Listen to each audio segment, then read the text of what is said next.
Hello everybody, my name is What. Well, today I'm going to be talking about tips for energy savings, climate changing for your school. What is that? What am I saying?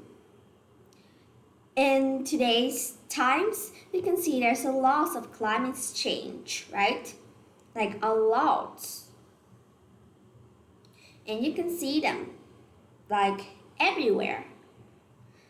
Every places, like sometimes when I go out, I see some boards on a fence saying save the earth and hashtag only one earth.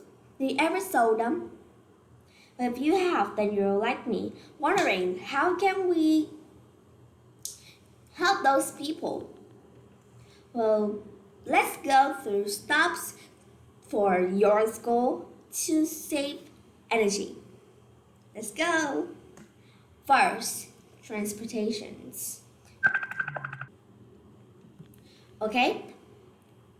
If you are a person who gets your parents' right to go by yourself to school, then there's a lot of options for you. One is walking. Walking is great, but I don't recommend it for persons who have homes like really far because it's not going to be too good for you because you could be late. Why not ride a bike? I ride a bike to school. And sometimes I ride a bike to my aunt's house.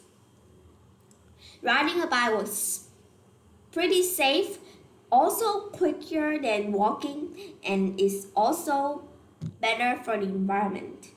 Or if you can't, you could take the bus to school. Why? The bus also uses those kinds of coal and fuel. But why is it recommended? Why? Well, probably you have asked that. Okay, so the bus is a kind of public transportation, right? Public means lots of people who even not are your friends could go. And if a lot like that, then it would need just some fuel, but a lot of people can go. If one person goes in one kind of motorbike, and 10 person would cost a bunch of coal.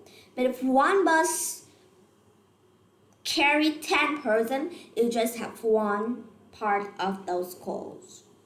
Coal, right? Have you ever think about that? I've once heard it. Now I'm going to here to introduce it to you. If you know that, it's great. Okay, the next part, waste. Inside your school, sometimes, or I don't know if that really happens to your school, but in my schools, there's all kinds of piles of trashes where if my kids would go and get out of the garbage, go and take out the garbage, they would put those garbage inside. And we just burn it. Like even plastic will be burned inside. It is a way for us to reduce it. If you want to search more, you can go on www.wiseway.gov.au. Okay? I don't know if I'm reading it correct, but it is Governor American United. I think so. Yeah. You could go on that website to search for more. I'm not a person who's really great at these. Like if a little bit, then I could maybe share with you guys, but I can't do something like this. Okay, well, next, lighting.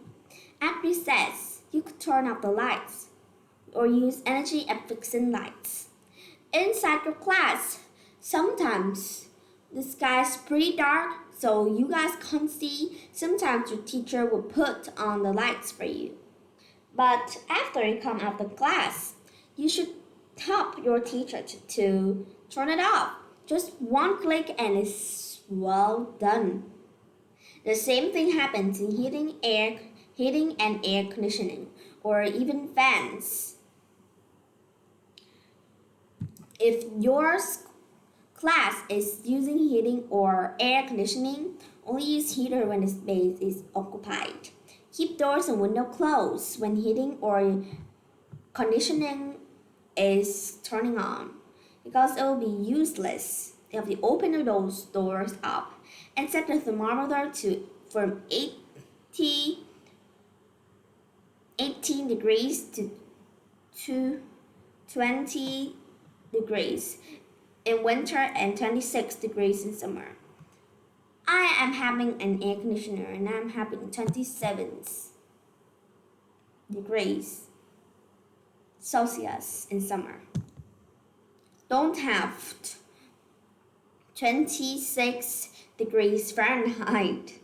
That's gonna be really cold, I'm sure. Yes. Okay, next is office equipment. Choosing equipment. Look for a good Energy Star rating. Like you can see sometimes on a fan it could say 5 stars. Turn off. Turn off things when you're not using, of course. Turn off when not in use. Turn off like photocopiers, computer printers, outside school hours. That could help a lot. Okay, next one. You can find organization that can help your school, like Scholar School Program. It's about 12,500 grants, dollars grant.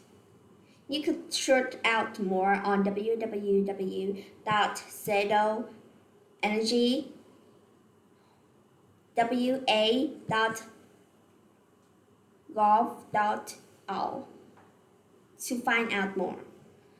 Once again, I'm not a really great person at these kinds of solar energy.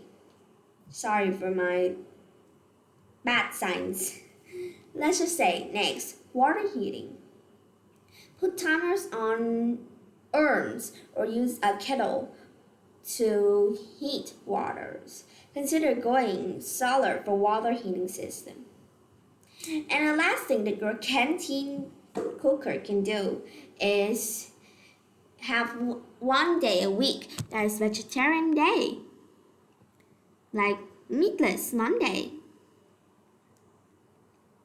or Fristless Friday. That sounds fun to me. What about your school? I hope that my school has those kinds of food at recess, so that we could have some meatless Mondays or Fristless Friday. I hope so. And choose a fridge with good Energy Star rating and use locally grown produce. That's it. Ways for your school to save energy. Well, now it's your turn to go and talk with this to other kids at your school.